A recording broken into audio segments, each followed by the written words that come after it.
Hello guys, today I'll be doing a full guide on Vortice. I'll go over her cards, her abilities, her Enlightens. I will talk about the recommended team for her. Without further ado, let's get into it. I'm going to start with her skills. We're going to go from her strike down the line, and then I'll talk about her exalt.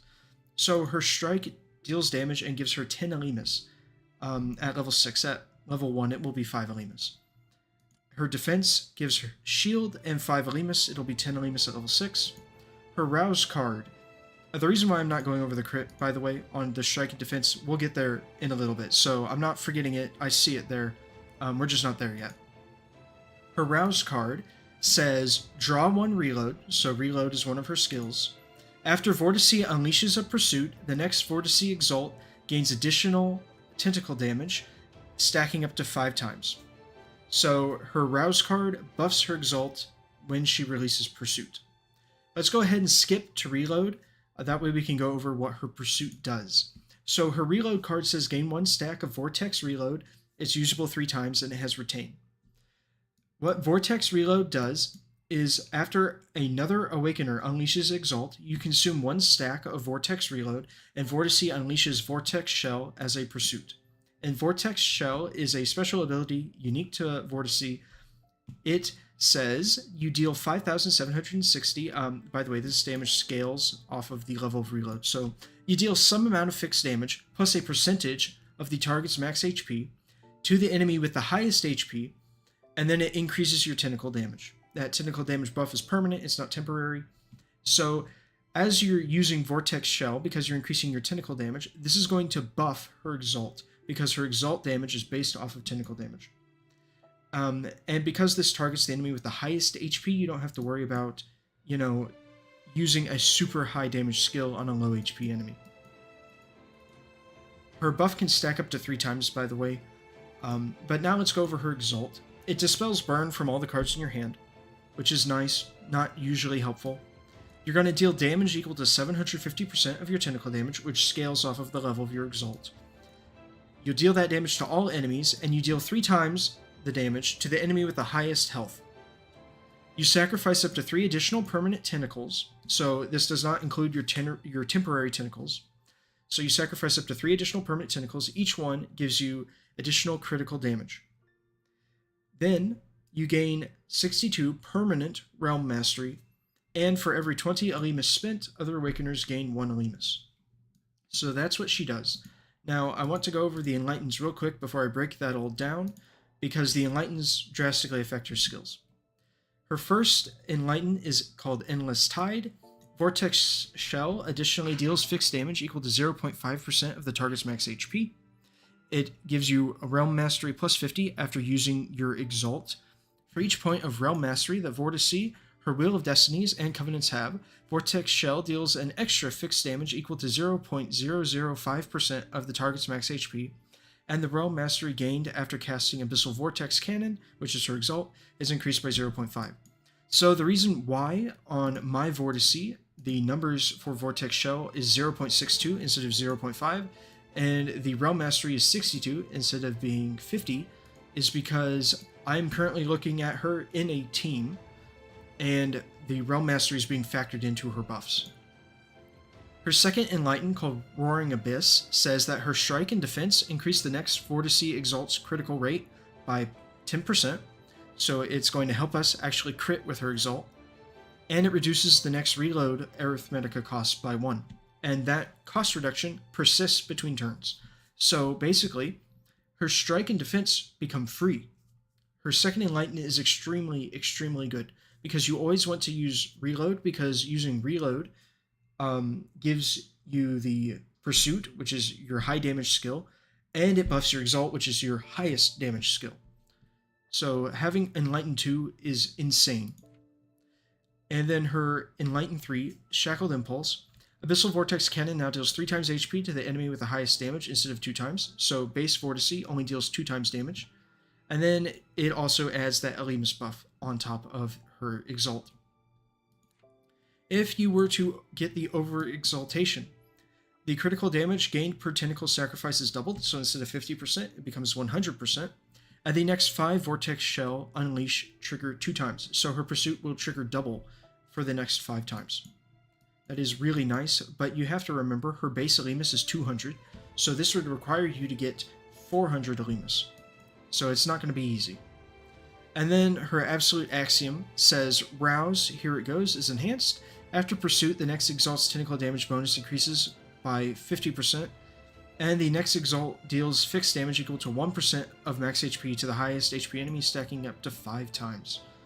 So it basically increases the buffs from her Rouse. It's pretty good. Now, if we go to her passive abilities, her biggest passive here is Lightless Bottom. It changes the Aquila realm to the Divine realm. What this does is it increases the tentacle damage by 5% of the team's maximum HP. It gives you damage amplification of 50%, and it's doubled if the team is entirely Aquila or Chaos. The tentacle gathering effect of the normal Aquila realm is removed. Basically what that does, if you're not familiar, if you were to exalt with an Awakener, you would gain 1 stack of Gathering Tide, and then that would give you an extra temporary tentacle. That's completely removed, so that doesn't happen anymore. And it changes the way that your tentacle stances work. So now, when you change stance, that stance that you switch to goes on a 3-turn cooldown. Tranquil Sea gives you a shield equal to 25% of your maximum HP, and the tentacles don't attack anymore. That has a 3-turn cooldown, of course. Then Raging Waves, it increases your tentacle damage by 125%, and after dealing active damage, 1 tentacle attacks, and then at the end of the turn you lose 1. So it's basically the same as normal, just stronger. And then the Realm Mastery is counted as the Divine Realm. Each point provides Tranquil Sea stance shield generation by 0.025%, and then Raging Waves tentacle damage is increased by 0.25%. That effect is doubled if the team is entirely Aquila and Chaos Awakeners. If we go look at her Soulforge aptitude, it increases Vortex Shell based fixed damage by 200%, and when she uses her Exalt, it removes the enemy's Fortress and Temporary Fortress. And if it removes any, it increases the critical damage by 50%. So, and by the way, the no-stick potential, this will always be maxed. So when you get her even base, like, that will be maxed. So, how I would recommend playing her. The first thing that you're going to do is you're going to try to get as many stacks of Vortex Reload as you can. It only stacks up to 3 times, so once you're at 3 times stack, you don't have to do it again. I think it's only 3 times. It's possible that it stacks beyond 3 times, but I think it only stacks to 3 times. Once you have 3 stacks, you don't need to play Reload anymore. Of course, it will be in the discard pile, but if you draw it again, you don't need to play it. Just Exalt with your other Awakeners. When the stacks go down, then you can play Reload again. You're always going to want to play her Strike and her Defense, because that reduces the cost of Reload. And so they basically become free. Charge, you'll probably only want to play it if you don't have any better options in hand, because it also has the Aftershock. If you discard it, other Awakeners gain 5 Alemus. So discarding it is still good for us. Basically, all of her cards are really good. And like I said, she has 200 base Alemus, and her Exalt can wipe out a boss's health bar completely by itself. So as far as the team, I would recommend putting her in. I recommend a Aquila and Chaos team. This gives us the best benefits from the Realm Mastery and from the Divine Realm, and it's also like this team is absolutely busted. This is the strongest team I've ever built. So we have Sanga here. She's going to provide us some shield. And also, what team you're going to use depends on what enemy you're going to try to face. So if you're able to know what your enemy is, that could change how you need your team. Because of us having the Divine Realm and the Tranquil Sea stance giving us such a big shield, if the enemy that you're facing has one turn where it's a setup turn for them and they're not applying Fragile, because if they're applying Fragile, it's not going to work. But if they're not applying Fragile, they have that one turn setup, then they do 1 turn of light attacks and then 1 turn of heavy attacks, then you don't really have to have a shielder, because you are able to get your stance change back in 3 turns and just shield on the heavy attack turns every single time. So you don't really need a shielder in that case. If you don't know, or the enemy that you're facing doesn't have that 3-turn cycle, then you're definitely going to want a shielder. I recommend Sanga because her ability lets us generate a tentacle. Her Beauty's Mercy here.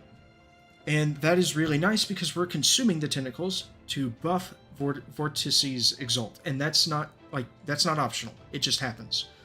So by being able to generate a tentacle with a card repeatedly, that is going to make doing her Exalt more than once very easy.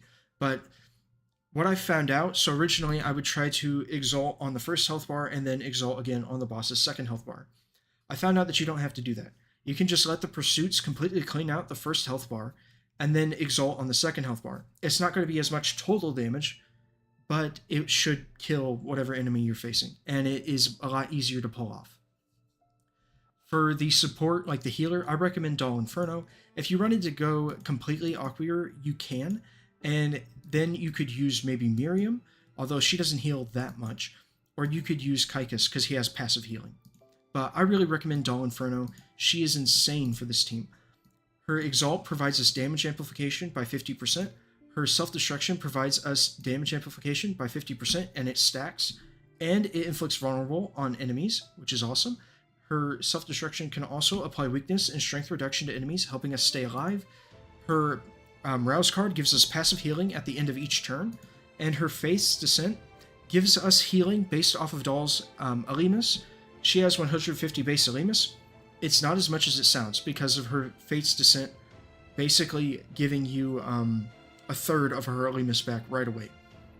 And then her Exalt also gives Alimus to the other members of your team. Additionally, she inflicts poison. Poison applies damage over time, which helps us get through the first health bar of the enemy a lot faster. And if you have to, when you get up to 10 stacks of Finale, which is one of the buffs that Doll gives you, you can use Illusion's End. It deals a fixed amount of the enemy's HP, and it restores a percentage of your HP. That could just completely wipe out whatever remainder of the boss's second health bar is left after you've Exalted with Vortice. And on top of that, if that wasn't good enough for you, once you use Illusion's End, she goes into a final form, which provides you extra Arithmetica and card draw on Exalt, and triggers the poison a lot more to just finish off whatever health the enemy has left. And then the final character that we have on this roster is Ramona. The reason why we're playing Ramona is because of her Exalt. It gives us Key Flare, which allows us to do Key Flare rouses and do our Posse abilities, and she lets us pick any card from our deck or a discard pile, put it into our hand, its cost becomes 0, which is insane, and we get to play it for free. The reason why that's so good is because that lets us get back Doll's Self-Destruction, which we want to play anytime that we draw it. It lets us get this back and go with the Elation turn when we need it. If we don't have enough Alimus for Doll to Exalt, then we can get Fate's Descent and get the Alimus instead, and then we can Exalt Doll. If we don't have enough Alimus for Vortice to Exalt, we can get Charge and play that, and now we can Exalt with Vortice. If we don't have a Reload in hand, we can grab Reload. It will sit there, and we can gain 3 stacks of Vortex Reload. So there is a lot of things that Ramona lets us grab whenever we need it. Her Exalt is basically flexible and lets us get whatever piece of the combo we're missing. Additionally, her Queen's Sword is insanely good, both playing it and discarding it. If you discard it, you gain Key Flare as if you played it. And if you play it, you gain temporary Realm Mastery. That temporary Realm Mastery buffs the tentacle damage, which buffs Vortice's Exalt. So, having Queen's Sword is insane. We also have Assault Thesis as an option. It's not that great for our deck. If you have the ability to remove it, go ahead and do that. The other really nice thing about Ramona is her Rouse card makes it so that whenever you play one of her cards, you get 1 Arithmetica back up to 3 times a turn. That makes her strike and defenses free, just like Vortice's strikes and defenses are free. So then we have 4 cards amongst our strike and defenses that are free, and they just generate Alimus for us. It also reduces the cost of Queen's Sword down to 2, and reduces the cost of Assault Thesis down to 1. But like I said, Assault Thesis isn't that great for us. So this is the team that I recommend using. If we go and take a look at Vortice's wheels, her main wheel is called the Faraway Eden. It gives you Realm Mastery, and at the start of each battle, Vortice will gain Alimus equal to 25% of her base Alimus. Her base Alimus is 200, so she's going to gain 50 base Alimus. And then the final damage dealt by the wielder's Exalt increases by a percentage equal to 20% of their base Alimus. That becomes 40% increased damage. And then when you switch to the Raging Wave stance, you gain temporary Realm Mastery equal to 35% of the current Realm Mastery. So if we switch to Raging Waves right before Vortice exalts, she gains a huge buff to tentacle damage because of the Realm Mastery. The effect has a 3-turn cooldown, but guess what? We're using the Divine Realm anyway. That has a 3-turn cooldown, so it lines up perfectly. And then the second wheel that you can run with her is called Imprisoned Madness. It is Vortice's event wheel. You get it by doing her event. It says, when switching to the Raging Wave stance, gain temporary Realm Mastery equal to 20% of your current Realm Mastery. It's basically the same thing as the Faraway Eden, just a little bit weaker. And it has a 3-turn cooldown. So if we switch to Raging Waves, because of both of these, we gain 55% of our current Realm Mastery as temporary Realm Mastery, which is absolutely insane. The other thing that I will note, if you get her, I believe if you want to do automatic covenants, it will just put on Cursed Rabbit. We don't want that. We want to have Steppenwolf because it increases the base damage that we deal and it provides damage amplification. The reason why I think it puts Cursed Rabbit down is because Cursed Rabbit gives us Realm Mastery, which typically would be good with Vortice, but we're using her as a DPS, so we really just want to have damage amplification. I'm not going to go over the wheels for the rest of the characters. I will show you what they are and I will put them in the description, but it doesn't really matter for the team. I mean, it matters, but it's not like I'm not going to go over it. Then for Manikin of the Oblivion, if you don't have that, you can use Incalculable Factor. And for Ramona, if you don't have Hymn of the Sovereign, you could use this wheel, which I can't pronounce. But you could use that one and it should work out just fine. And as far as the Posse goes, we use Vortices because it is insanely good for this team. It gives one Awakener 15 Alemus, the other Awakeners gain 5 Alemus each, and the Vortice immediately unleashes her Pursuit. And that does not consume a stack of her buff, and I believe it triggers the critical damage buff from her Rouse card. So the game plan, if we could have the absolute perfect battle ever, we get down Doll's Rouse on turn 2 or turn 3. This provides us passive healing. Then we get down Vortice's Rouse after that. That lets us use her Pursuit to give buffs to her Exalt. Then we will trigger Exalts with the other characters until we have used her Pursuit 5 times. That gives us the maximum critical damage buff on Vortice's Exalt. Then we will use Charge, Strike, and Defense enough that we are guaranteed or almost guaranteed to crit with her Exalt.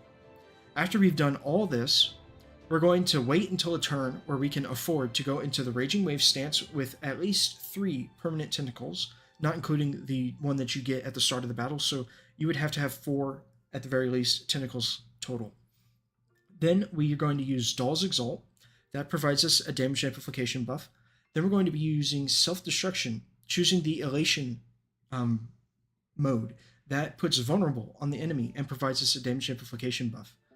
After we do all of that, we're going to use Vortice's Exalt, and it's going to deal massive, massive, massive damage. I will go ahead and put some example battles at the end of this video. I'm going to put down 2 or 3. One thing to note before I close this out, this team is fully capable of handling level 70 Madness event stages, and it can handle Dissolution Tide zones. So it can handle basically the high-level content. This team is completely capable of handling it. I don't know that it'll be able to handle every single stage in the game. I've not played them all, so there's no way for me to know that. But it can do at least some of them, and in my experience, it's able to do most of them.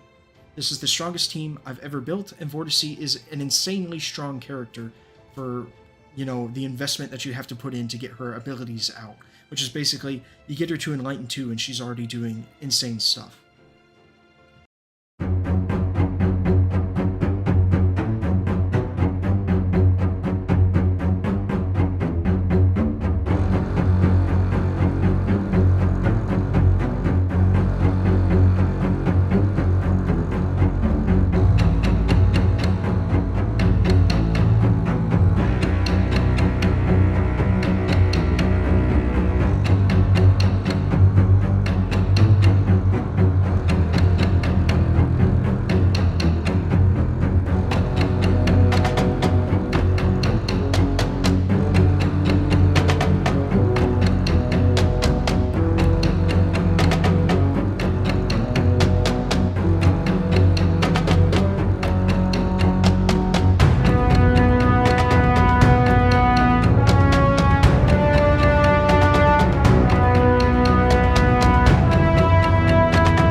That's all I've got for you today. If you have any questions, please leave them in the comment section below. Thank you all for watching. I'll see you all in the next one. Be sure to like and subscribe, and goodbye.